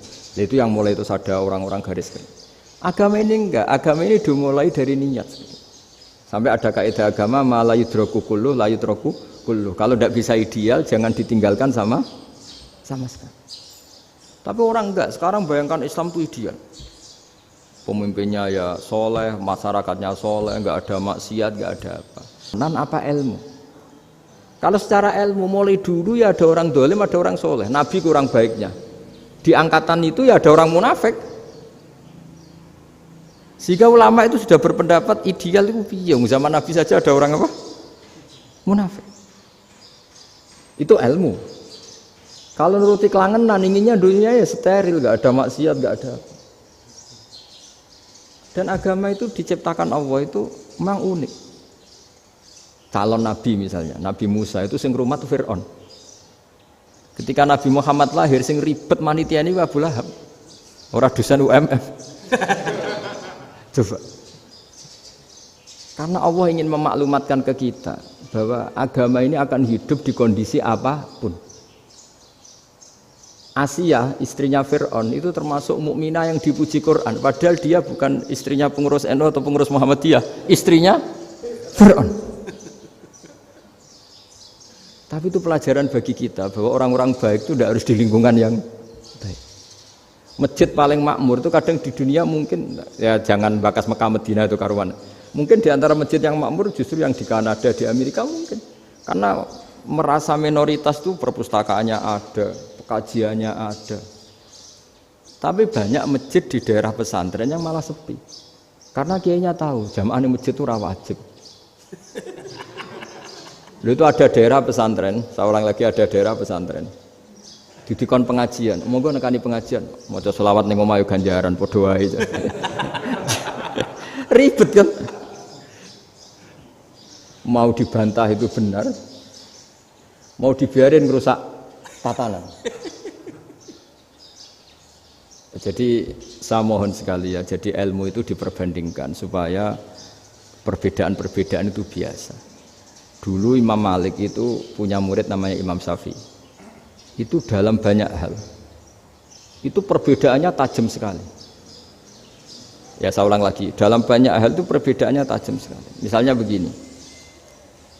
Ini terakhir percontohan saya fikih, nanti dikaji sendiri. Ada seorang A'rabi, Ja'a A'rabiyun. Ini di hadis sahih diulang-ulang di semua Al-Kutubus Sittah ada peristiwa ini. Ja'a A'rabiyun ila Rasulillah sallallahu alaihi wasallam faqala ya Rasulullah ahlaktu. Qala wa ma ahlakaka? Qala wa qatu imraati fi nahari Ramadan. Ya Rasulullah, saya ini orang yang rusak. Kenapa? Saya ini hubungan intim sama istri saya ketika masih siang Ramadan. Singkat cerita orang ini dihukum berat sama Nabi. Hukumannya adalah karena dia membatalkan puasa ketika dengan hubungan intim. Sama Nabi dihukum, kamu harus merdekakan budak. Wah, tidak mampu ya Rasulullah, saya tidak punya budak. Jadi ini bukti bahwa agama ini sangat sosial sehingga sebagian kafaroh harus memerdekakan budak. Kamu kalau gitu puasa 2 bulan. Yang baru puasa 2 hari aja kecelakaan malah disuruh puasa 2 bulan. Ya sudah kamu ngasih makan 60 orang miskin. Saya ini orang paling miskin. Kok ini jadi sudah miskin agak hiper lah orang itu. Poso-poso kok gitu. Itu kata ulama kalau orang Jawa nggak mungkin makanannya tempe mendoan, nggak mungkin itu. Di Jawa itu nggak mungkin lah ada orang batal puasa karena hubungan intim. Ada istrinya nggak cantik, cerewet, sang lanang mangane mendoan, itu tidak mungkin, kecelakaan itu tidak mungkin. Tidak mungkin itu. Tapi kalau Arab mungkin karena makanannya daging. Singkat cerita, terus pertanyaannya gini, kalau batal biasa itu kan bayarnya puasa 1 hari. Kalau batal, tapi kalau batal pakai hubungan intim, pakai jima kalau dalam bahasa fikih itu kafarohnya berat, yaitu merdekakan budak atau puasa 2 bulan berturut-turut. Pertanyaannya gini, jima istri itu boleh loh tidak zina. Seorang jima istri itu boleh loh tidak zina. Itu kan hukumannya berat. Nah terus Imam Malik berpikir kalau gitu tidak harus jima dong. Poso-poso ora ono uzur ora ono apa terus nyate. Esuk mangan bakso tanpa ada alasan syar'i. Hukumnya harus sama dong, karena jima hukumnya boleh, berarti semua iftar, semua pembatalan puasa yang tidak ada udzur syara' maka hukumnya sama, yaitu sanksinya sama. Masuk akal enggak? Masuk akal dalam mazhab Imam Malik. Dalam mazhab Syafi'i enggak. Mulai dulu jima itu beda. Kayak mertamu nih gone wong, mangan iku oleh, tapi nak nggo bojomu mbok jima niku wis nemen ngawure lah. Tetep beda. Dari Imam Syafi'i pokoknya beda, jima sama makan itu beda. Lah ya terus setelah itu terus ada pertanyaan, bagaimana kalau makan dulu baru jima? Ribet kan? Makanya itu sampai dibabkan Kitabul Khilafil Fiqhi, bab merekayasa fikih. Makanya itu perdebatannya orang Hanafi sama Imam Syafi'i juga sama. Ada orang jam segini lapar sekali, kalau langsung makan kan kena sanksi. Ya pergi aja dulu. Pura-pura ngaji ke Gus Bah gitu. Nanti kan jadi musafir kan? Wah, itu sudah boleh itu kan. Musafir. Padahal enggak. Memang dia pergi itu karena supaya bisa makan. Mau enggak kepikiran ngaji kok tahu-tahu ingin ngaji. Mumpung Ramadan nah. Nah makanya dibabkan, apakah boleh merekayasa fikih? Tapi fikih bisa apa coba? Dengan status kamu musafir, ya memang boleh iftar, boleh berbuka. Nah itu terjadi terus perdebatan ulama menyangkut fikih. Karena memang masalah furu'iyah. Sehingga termasuk perdebatan kita dalam perilaku. Misalnya adat orang NU kalau habis salam itu menghadap ke kiblat, karena arah terbaik itu kiblat. Tapi sebagian orang Muhammadiyah atau mungkin semuanya menghadap ke makmum. Itu memang teks hadisnya itu kita yang meneliti hadis itu semua syarah itu berdebat. Nabi memuji kiblat itu arah terbaik, oke. Tapi di bab itu Nabi itu aqbala alaina, menghadap ke kita. Lalu pertanyaannya, kenapa menghadap ke kita? Ada mengatakan karena Nabi memang punya tradisi kadang ngendikan. Ya tentu dulu istilahnya tidak kultum, nggak ada istilah itu dulu, 7 menit itu nggak ada. Tapi ada ulama yang analisis begini, termasuk kitab Fathul Bari. Nabi itu tokoh sentral, taruh lagi Nabi itu tokoh sentral. Ini kata kitab Fathul Bari, bukan kata saya. Nah orang-orang yang imamu kaumi, orang-orang yang jadi imam di daerah masing-masing, tetap kalau sholat itu ikut Nabi. Ikut Nabi setelah salam langsung pulang. Jadi sebetulnya salam langsung pulang itu ya ada sejarahnya karena dia mau jadi imam di daerahnya. Nah, tidak kebayang kalau Nabi itu madhep kiblat. Kalau Nabi madhep kiblat, orang yang masbuk yang barusan datang pasti langsung usolli misalnya fardhu isya'i misalnya. Terus makmum Nabi, padahal Nabi sholatnya sudah selesai. Jadi intinya gini kata Fathul Bari. Imam setelah salam itu harus bikin gerakan atau omongan atau apa saja yang menunjukkan kalau sholatnya selesai. Di antara gerakan itu adalah beliau harus menghadap ke hadirin atau menghadap ke utara atau apa saja yang penting menunjukkan kalau sholat ini sudah selesai. Itu fikih. Jadi fikih itu cara menganalisis itu memang unik. Karena kalau Nabi tetap seperti itu, posisi pancet seperti itu, maka orang yang baru datang mengira Nabi masih sholat. Nah, pertanyaannya kalau mereka sudah takbir, malah sholatnya tidak sah. Kenapa tidak sah? Menggantungkan sholat atau mengikatkan sholatnya dengan orang yang sudah tidak sholat. Jadi menjadikan orang yang nggak sholat sebagai imamnya kan nggak boleh. Maka Nabi harus memaklumatkan dengan gerakan itu bahwa beliau sudah tidak sholat. Karena orang datang dari berbagai daerah. Jadi nganalisis fikih, fiqhul hadis namanya. Itu ulama itu mau tidak mau debat karena pertanyaannya itu kenapa ya memang mau apa karena yang namanya sosial itu yahtamilu muhtamilatin ada sekian kemungkinan makanya dalam madhab istimbat itu ketika Nabi sodakoh pakai tamer pakai kurma itu ulama mesti ngitungnya tuh kut itu makanan pokok. Sehingga Imam Syafi'i mengatakan kalau di Indonesia pakai beras misalnya karena kutil balat Indonesia itu beras. Oke, Imam Syafi'i mainstream. Tapi ketika era Yusuf Qaradawi di Al-Azhar di Mesir sana, ulama-ulama mulai usil. Sama sih ingat Mbah Mun sering gojlokan, lah iya petani gabah, petani padi wis melarat wajib zakat. Petani cengkeh, kakao, suga-suga wajib zakat hanya karena yang ditanam tidak makanan pokok. Jadi mulai ada ulama mulai gerah lah kalau bahasa politiknya mulai gerah. Yang petani miskin gara-gara yang ditanam padi wajib zakat. Yang orang-orang di sana misalnya di Sulawesi karena tanamannya kakao atau cengkeh tidak wajib zakat karena bentuknya tidak makanan pokok. Geger kan di Al-Azhar geger. Akhirnya hampir semua ulama berpendapat ya sudah sekarang ketika Nabi menzakati makanan pokok itu jangan dihitung sebagai makanan pokok.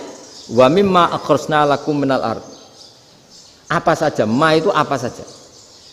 Makanya kata Yusuf Qaradawi, ma itu apa saja. Makanya semua tanaman yang menghasilkan uang itu wajib zakat. Nah, Masalahnya kitab-kitab Syafi'iyah itu sudah mamlu'ah, sudah penuh dengan penjelasan misalnya fala zakata fil khadrawat, maka enggak perlu zakat untuk kayak kangkung, semangka dan sebagainya.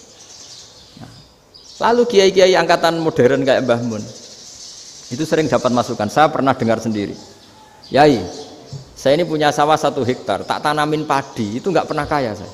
Sekarang tak tanamin kangkung malah saya kaya, karena tiap 3 hari panen tak kirim ke Jakarta. Itu orang Indramayu yang tanya. Jadi tanam padi gak pernah kaya, tanam kangkung kaya. Nah, karena dia orang soleh, kalau zakat boten. Mau diwajibkan zakat tidak makanan pokok, mau tidak wajib dia kaya. Semenjak itu perubahan di Indonesia ikut. Akhirnya ada zakat, pokoknya asal tanaman yang 1 nisab ya wajib zakat. Masih ada debat lagi. Ketika nanam ingin dipanen, itu dia petani apa pedagang? Karena nanti perdebatannya ikutnya zakat zuruk, zakat tanaman apa zakat pedagang. Kalau sampean nggak pernah debat berarti sebenarnya Anda tidak dosen Islam ini. Berusaha nggak pernah diskusi fikih apa Islam. Karena saya berkali-kali punya tamu itu begini, Gus saya ini pedagang melon, tapi dia penanam melon, jadi pedagang yang agak ingin badi banyak. Itu caranya gini Pak Rektor, saya misalnya pedagang melon, daripada saya kulak di pasar atau dari petani sudah mahal, nyewa tanah sekian hektar terus ditanami melon. Setelah berhasil ini dia zakatnya tanaman apa zakat pedagang? Karena dia nanam itu mentalnya sudah pedagang, padahal nanti zakatnya beda kan, yang 1,2% yang 1 rubul usur sama nisul usur sama usur 1/10 sama 1/20. Kalau zakatnya zuruk kan 1/10 atau 1/20, yang 1 rubul usur kira-kira 2,5. Saya ulang lagi ya, jadi di era modern itu kita jadi bingung, pedagang tapi gayanya petani tapi hakikatnya. Jadi gampangannya gini ya, kalau saya pedagang beras kok saya kaya raya, itu mendingan nyewa sekian hektar untuk ditanamin padi ya daripada tengkulak, daripada beli.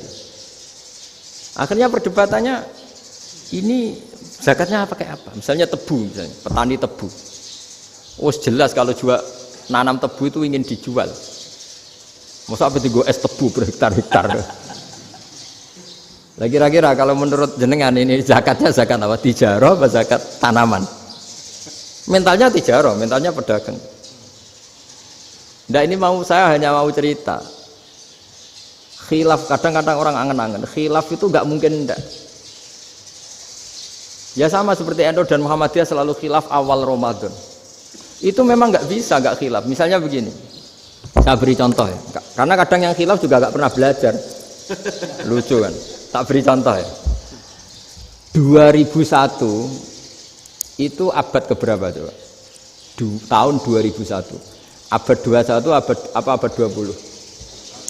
Abad 21. Jadi meskipun terpaut 1 tahun, padahal abad itu 100 tahun.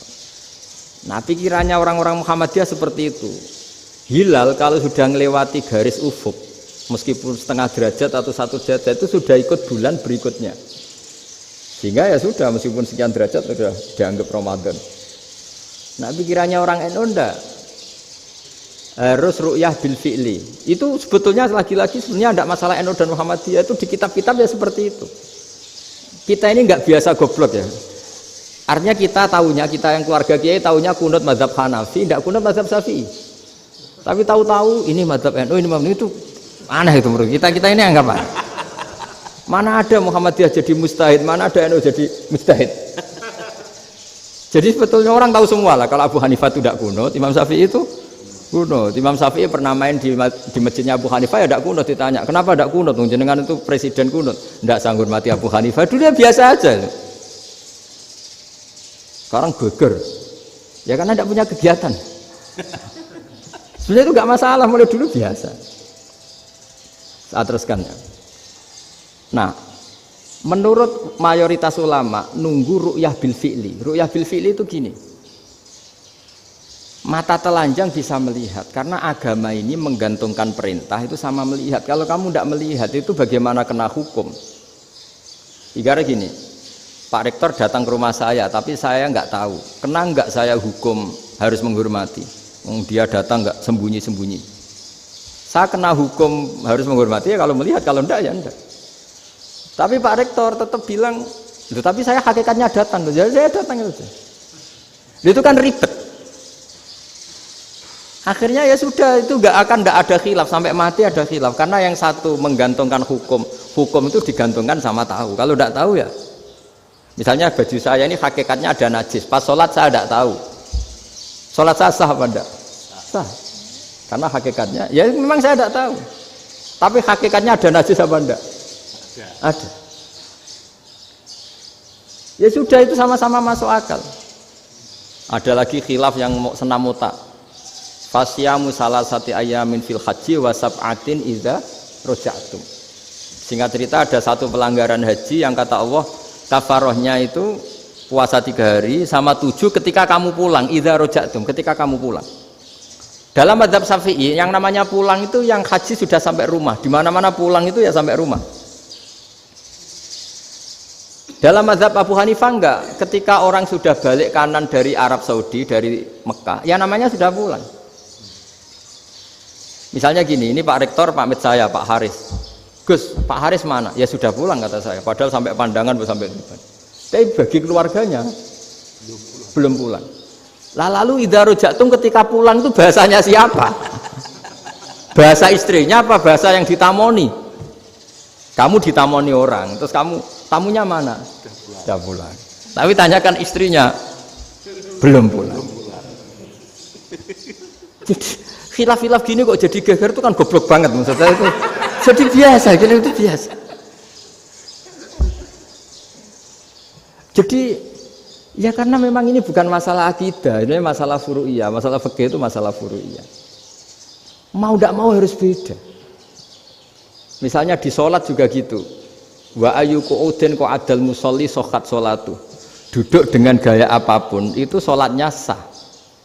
Sehingga sampean kalau haji atau umroh, orang Arab itu jenenge duduk ngenak awak di kursi.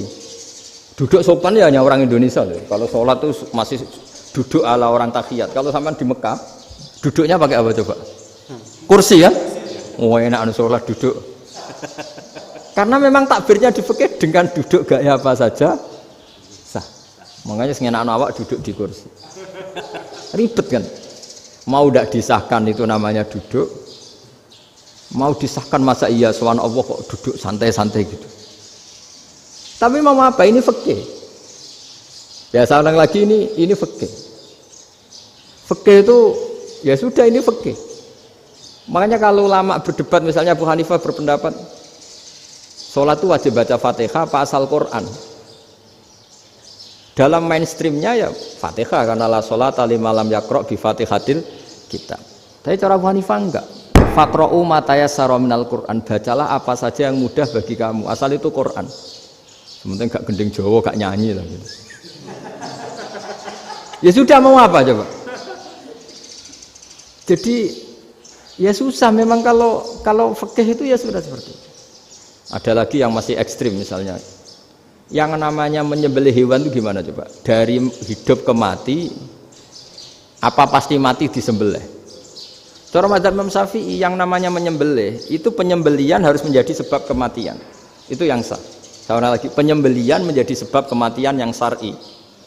Sehingga beliau mensyaratkan hewan yang disembelih ini masih punya hayatun mustaqirrah, punya kehidupan yang normal. Sehingga kalau nggak disembelih ya hidup.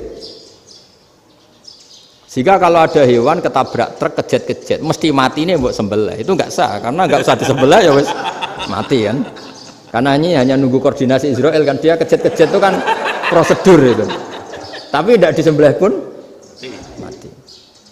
Tapi cara mazhab Malik enggak. Pokoknya anggere jek duwe nyawa jenenge kewan urip. Dengan kamu sembelih berarti matine mergo mbok sembelih. Meskipun nanti ya enggak usah disembelih ya mati. Coba hitung secara ilmu matematika. Kalau enggak disembelih hidupnya 5 menit. Gara-gara kamu sembelih hidupnya langsung mati. Terus dia matinya, cara di persidangan, matinya disebabkan apa? Disebabkan disembelih apa kecelakaan? Loh, ya debat toh kamu.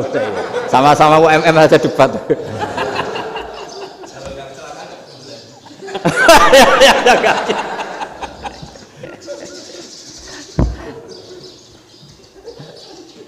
Loh, saya pernah mas ngalami nyata itu. Saya jalan-jalan sama anak saya pakai motor.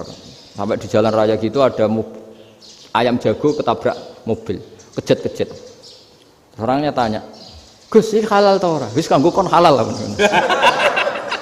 Suatu saat dia nggak terima kan, tanya, kenapa Gus? Ya nak kiai ra pantes, masuk kewan mesti mati nih tak sembelih. Nak kiai pantes kata. Karena aku tahu kamu tuh gak kiai, mesti motifnya itu mergo jago, jajal cilik gak putak kokno.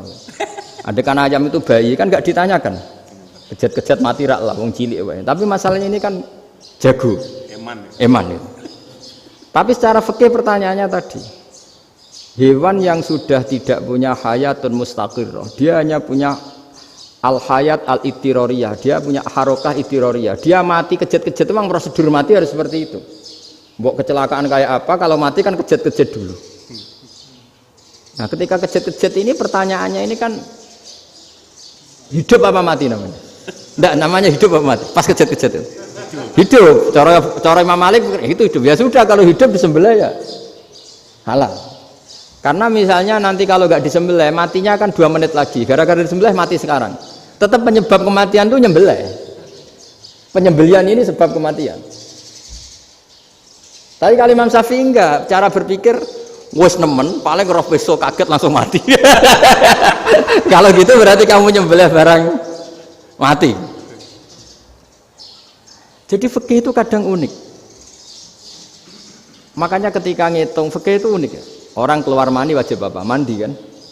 Terus Imam Syafi'i ditanya, kenapa kalau orang kelahiran juga harus mandi? Namanya nifas. Fa innal walada waliyun munakidun. Ya, anak ya mani yang menggumpal.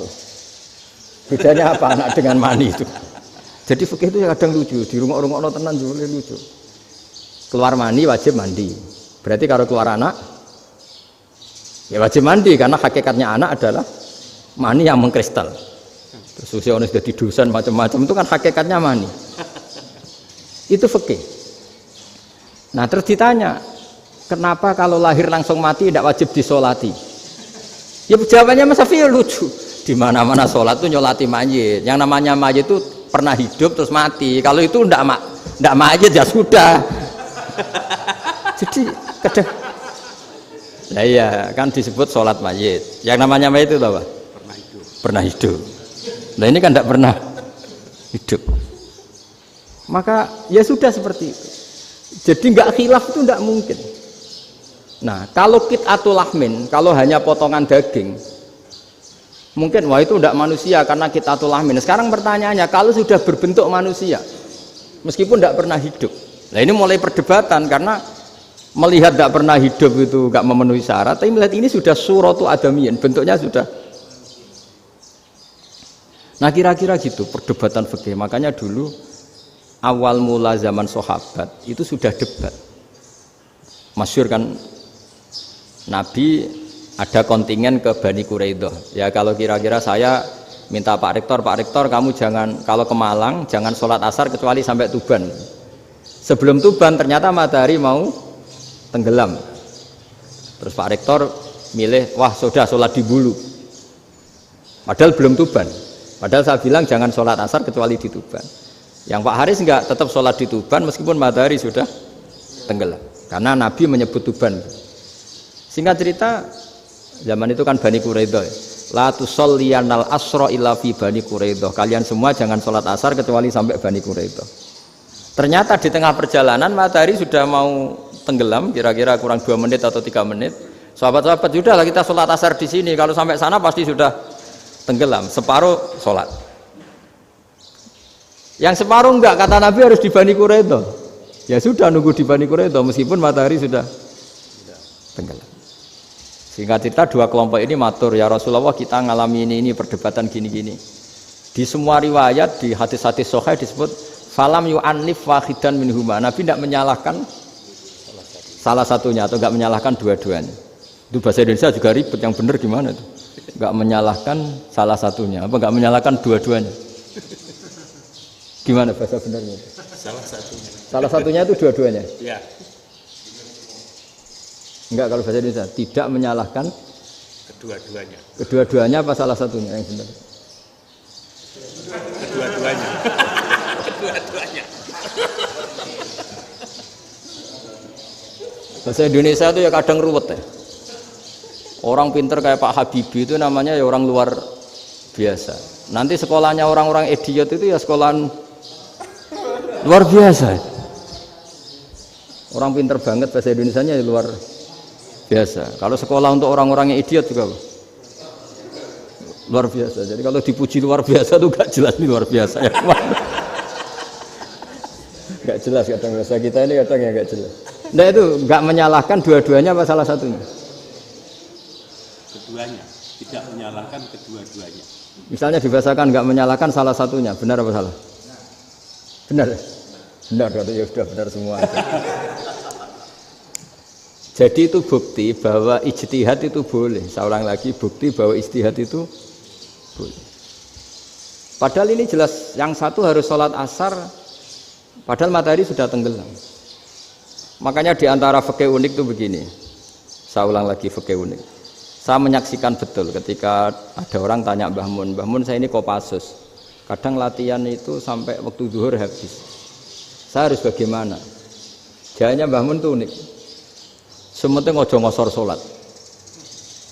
Engkau ya ojo niat jamak. Atok kodok katanya. Singkat cerita terus orang ini diskusi sama saya karena ini ya alim pernah mondok. Kenapa kosor tidak boleh? Karena kosor itu ekstrim, merubah bentuk sholat dari 4 menjadi 2. Maka alasannya harus jelas. Harus jelas itu orang yang latihan di Kopassus itu kan dia sudah berasrama di situ. Berarti dia sudah tidak musafir karena asramanya di situ, sudah mukim. Kalau dia kosor itu merubah bentuk sholat dari 4 menjadi 2. Merubah itu ekstrim. Tapi kalau dia qadha itu hanya mengakhirkan sholat dari waktunya.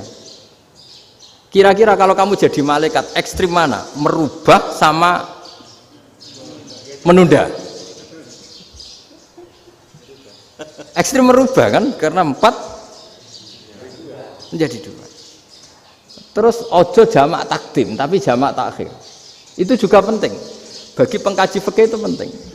Kalau jamak takhir itu salah-salah sithik ora pati popo. Kenapa? Kan mirip duhur qadha. Kalau jamak takhir kan. Tapi kalau jamak takdim asar kok di waktu duhur, ekstrim mana? Perubahan takhir sama takdim itu ekstrim mana? Ekstrim takdim karena melakukan sesuatu belum waktunya. Belum waktunya. Jadi itu memang ya memang tadi kajian-kajian fikih itu memang unik. Karena bagi ahlinya, saya ulang lagi tapi ini saya ulang lagi bagi ahlinya. Makanya ketika Nabi menjamak sholat ketika nusuk, ketika haji itu kata Imam Syafi'i lis safar. Karena Nabi pergi jauh karena rumahnya Madinah. Tapi resikonya fatwa itu adalah orang Mekah nggak boleh jamak karena kawasannya nggak sampai 90 kilo lah kalau sekarang mungkin. Tapi kalau tahu Imam Malik nggak, yalin nusuk sehingga orang Mekah pun yang haji ya boleh jamak karena alasan jamaknya karena nusuk, karena haji bukan karena jarak. Terus diteruskan lagi.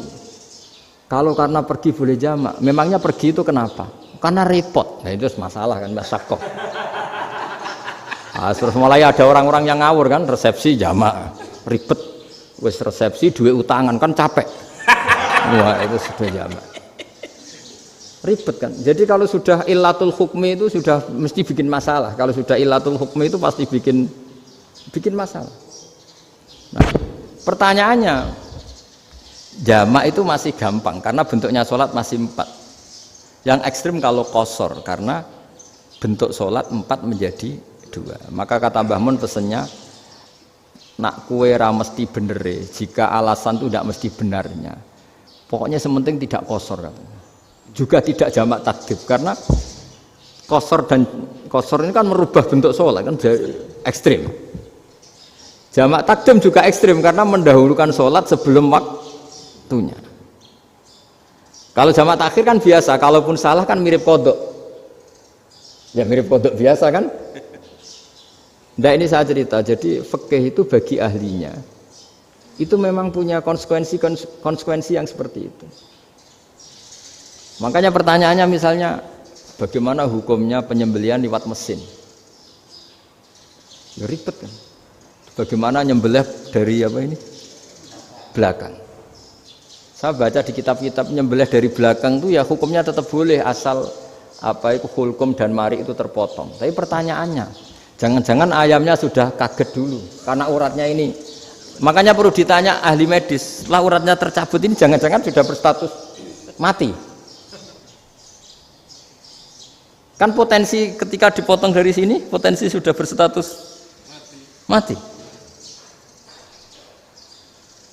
Makanya, nah kalau misalnya menyembelih dengan dibacok, plak gitu langsung mati gimana?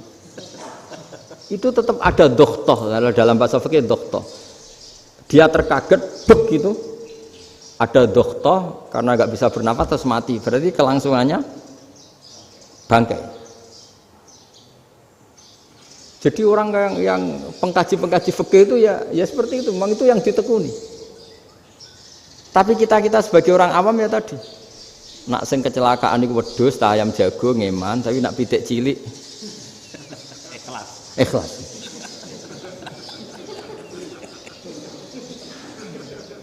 Makanya ada pertanyaan orang-orang, saya pernah ditanya itu ya bingung tenan. Gus, kalau ada orang mati oplosan misalnya, jenengan datang sholat enggak? Ya datang sholat kan, dia orang mukmin, saya tetap sholat. Kenapa? Ya kan matinya oplosan. Tapi andekan tokoh yang mati, kamu sholat enggak? Ya sholat kan dia tokoh. Jadi ribet. Fikih itu ribet. Makanya Imam Nawawi nanti ngendikan gini. Ada orang ngundang Nabi, ya Rasulullah, saya mohon nyolati ini. Nabi tanya, punya utang enggak? Punya. Nabi, saya enggak mau nyolati mayit yang punya utang. Terus ada sahabat datang, ya Rasulullah, utang itu tak ambil alih kami. Berarti dia sudah tidak punya utang.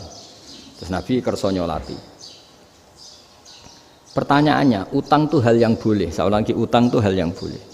Tapi kenapa Nabi se-ekstrim itu? Tapi ketika Nabi mau kondur itu ngendikan gini, ini PR bagi UMM, ini PR. Nabi sebelum kondur bilang gini, sallu ala sahibikum. Jong saya tidak nyolati ini, tapi tolong ini disolati.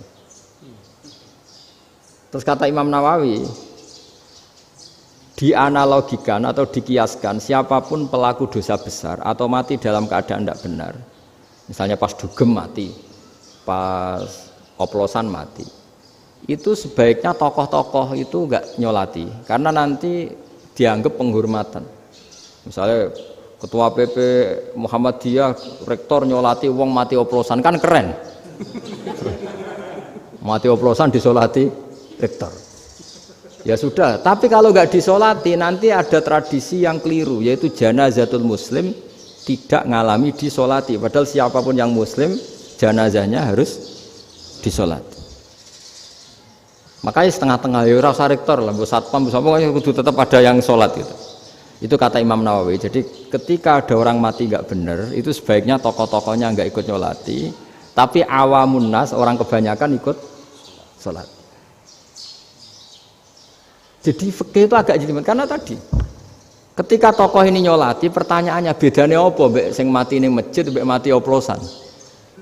Karena sama-sama semua orang nyolati, kan tidak ada sanksi sosial itu. Tapi ketika nggak disolatkan sama sekali, wah lebih parah lagi. Ini ada janazatul muslim tidak disolati. Sehingga kata Imam Nawawi, ini hebatnya Nabi tengah-tengah. Jadi Nabi kundur, jong saya tidak nyolati, tapi sallu ala sahibikum. Ya tapi ini kamu harus nyolati. Kata Imam Nawawi, orang yang mati bunuh diri, orang yang mati oplosan, orang mati secara enggak benar itu asal dia muslim tetap wajib disolati karena sholat ini hakul muslim. Kan seorang muslim diantara haknya apa? Ketika mati dikafani, dimandikan, disolati. Tapi ini masalahnya matinya pas murtakibul kabiroh, pas melakukan dosa besar, dan itu sebab kematiannya. Kalau dia oplosan, kan sebab matinya ya karena oplosan. Ya kan terus ribet.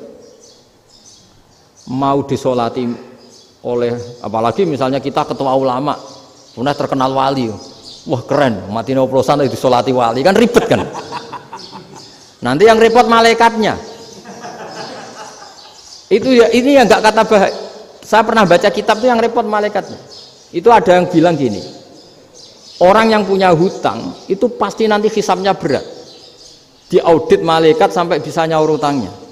Sementara malaikat kena konstitusi, kalau Nabi mendoakan harus mustajab. Ini kan ada dua hukum yang berlawanan. Sekali Nabi berdoa, Allahumma ighfir lahu warhamhu, itu harus dituruti malaikat. Nggak boleh doanya Nabi nggak dituruti malaikat. Sementara aturan Islam juga harus dituruti, bahwa orang yang punya hutang harus tersandra oleh hutangnya. Tapi nak sing dunia Pak Haris kan, nggak TNO. Nggak ngefek gitu. Jadi misalnya Pak Haris dungo sampai nangis semua maghfir lahu kan, nggak ngefek. Malaikat nggak itu, nggak sudah lah Ustaz. Sartir. Tapi kalau Nabi yang berdoa kan harus dituruti. Ini masalahnya kan itu. Nah kalau diturutin berarti hutangnya harus bebas. Padahal secara aturan harus tersandra karena punya hutang. Dan nanti sama kalau yang mati oplosan ini yang doain wali, kok wali sampai Allahumma ighfir lahu, doanya wali kan harus terkabul. Sementara secara hukum dia harus kena sanksi karena oplosan tadi.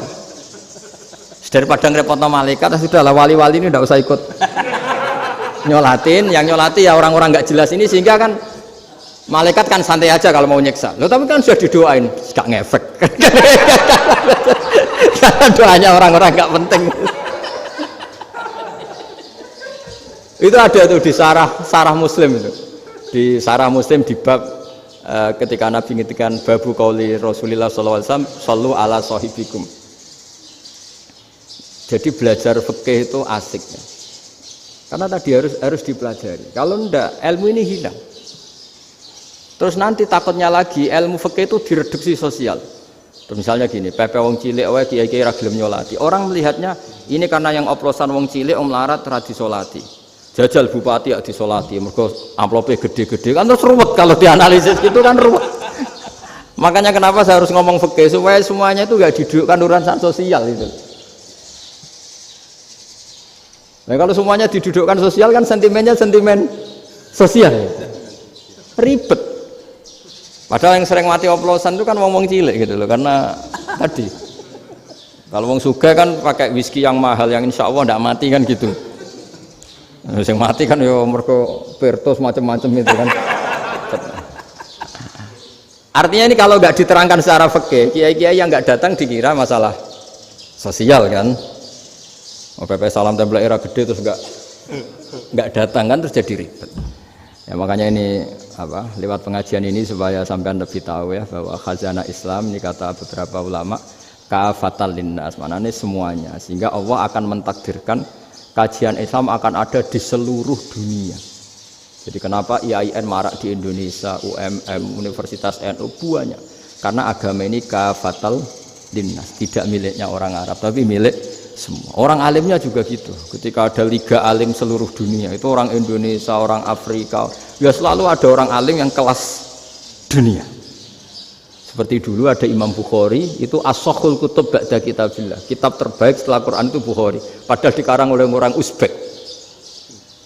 Kata siapa? Islam As-Sobyan, orang Arab ngakui kalau kitab paling sahih itu Bukhari. Mekah Madinah pun ngakui kalau kitab paling sahih Bukhari. Padahal pengarangnya ada orang Arab. Orang mana? Uzbek. Imam Ghazali yang diakui seluruh dunia itu Atos itu ikut Persia. Juga bukan orang Arab. Sibawayh, jadi orang Persia. Nah, ini yang belum ada orang Malang ini, tinggal PR ini. Ya, nyusul ya. Ya, saya kira demikian. Assalamualaikum warahmatullahi wabarakatuh.